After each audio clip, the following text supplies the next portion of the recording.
오늘 함께 보실 말씀은 로마서 2장입니다. 로마서 2장 1절과 2절 말씀입니다.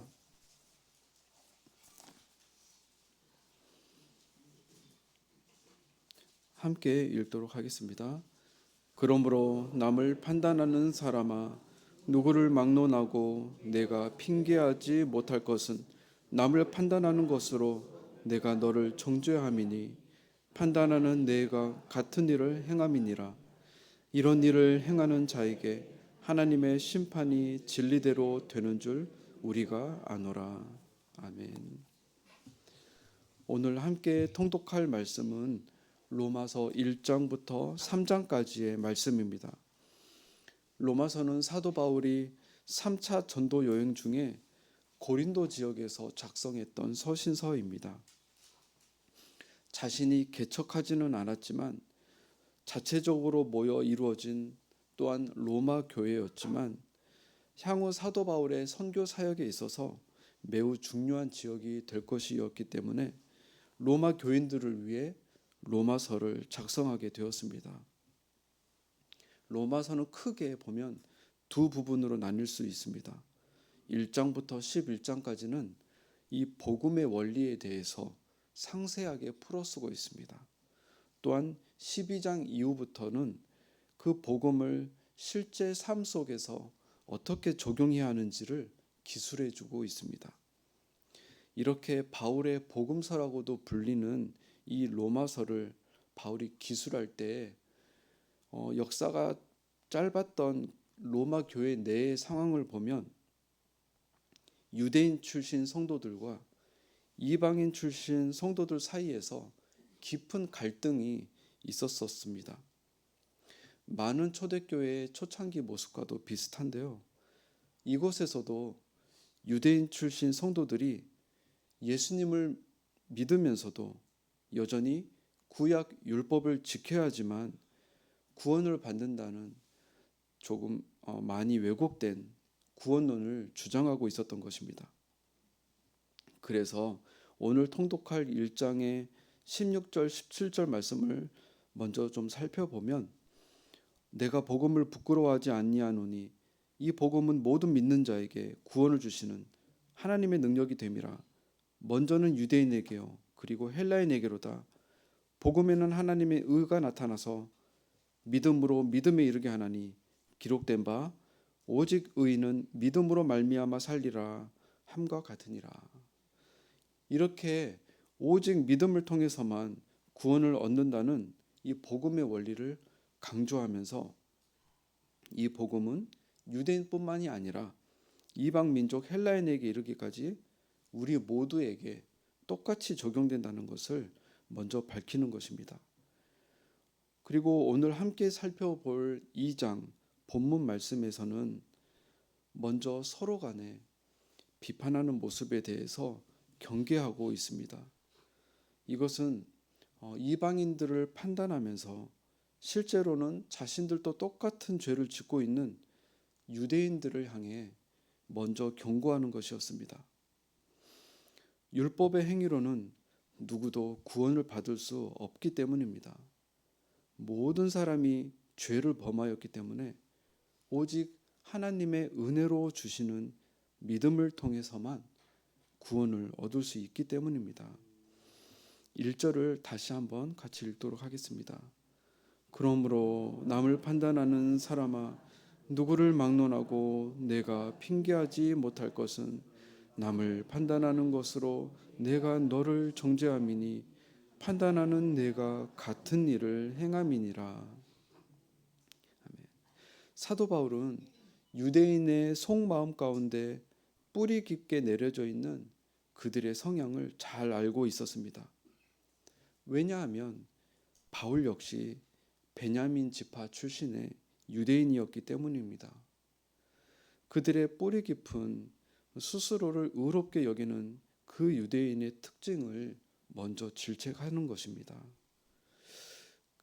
이 죄성, 이 죄악과 끊임없이 싸워야 하는 이 싸움은 누구도 실제로는 예외일 수가 없죠. 복음의 원리를 더욱 깊이 다루고 있는 로마서 중반부 말씀을 잠깐 살펴보면 로마서 7장 22절부터 24절 말씀, 이것도 같이 한번 읽어보도록 하겠습니다.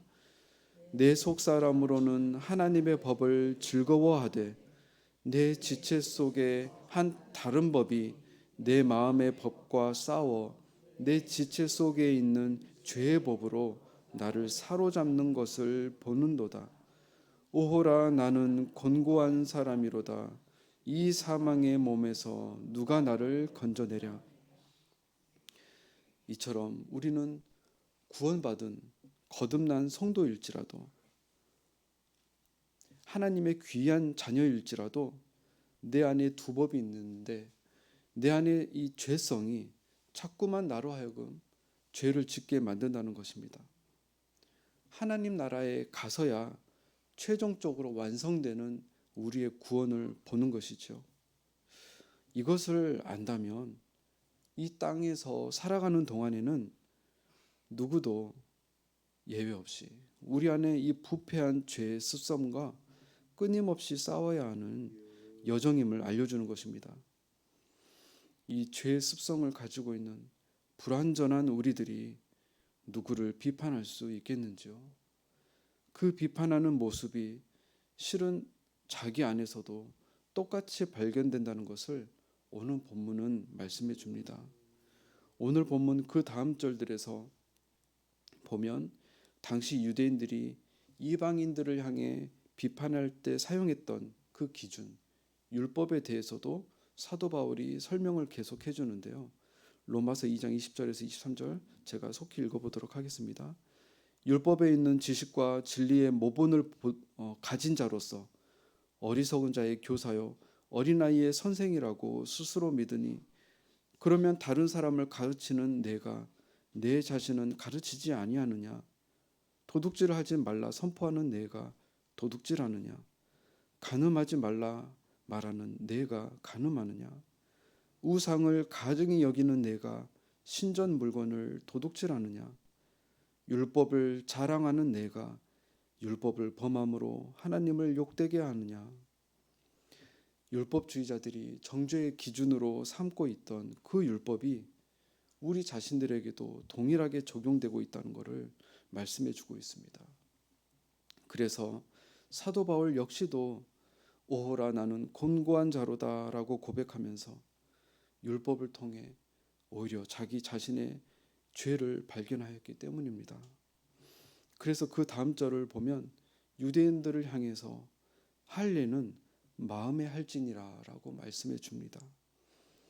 우리 역시도 하나님의 말씀을 통해서 먼저 우리 안에 죄악된 본성을 발견하고 죄의 법이 아닌 하나님의 법이 나를 더욱 주장할 수 있도록 늘 성령님의 도우심을 간구하며 나아가는 우리 모두가 될 수 있기를 소망합니다.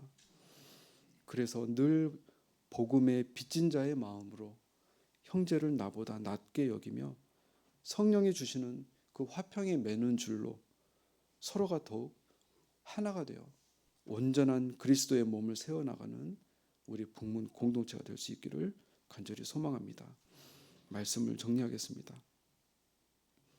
죄가 관영한 이 땅 가운데 우리가 살아갈 때, 그래서 하나님께서 우리의 마음을 정금과 같이 연단하시기 위한 과정이 있다고 말씀해 줍니다.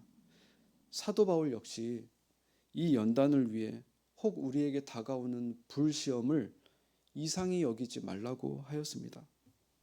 오늘 본문 2절을 보면 유대인들은 악을 행하는 자에게 하나님의 심판이 있다는 그 진리를 알고 있었습니다.